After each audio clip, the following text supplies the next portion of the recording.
देखिए बिस्मिल्लाहिर्रहमानिर्रहीम, ये आपको पता है कि जैसे जो हालात आजकल चल रहे हैं पूरे पाकिस्तान में, तो हमने भी फॉर द सेफ साइड अपने पास, क्योंकि कुछ इस तरह की चीज़ें हैं जो कि हमें सुनने में आया था कि पूरे कराची में जो हमारे टीएलपी बरादरी के जो लोग हैं वो एहतजाज की कॉल उन्होंने दी है।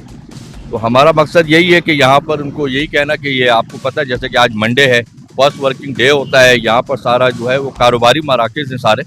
तो हम उनको ये चाहते हैं कि आप जहाँ भी एहतजाज करें, आप किसी और खाली कोई मैदान हो वहाँ जाएं, आप जाके एहतजाज करें, मेन रोड के ऊपर हम इजाज़त। मैं उनको यही मैसेज देना चाहूँगा कि आप एहतियात ज़रूर करें, मगर हम लोग आपकी हिफाजत के लिए खड़े हैं तमाम जगहों पे। पूरे कराची में हर जगह आपको पता है कि नफरी लगी हुई है, डिप्लॉयमेंट है, तमाम एसएसपीज़ खुद अपनी डिप्लॉयमेंट को चेक कर रहे हैं। तो परेशान होने की ज़रूरत नहीं है, मगर गैर ज़रूरी बाहर निकलने से ज़रा परहेज़ करें।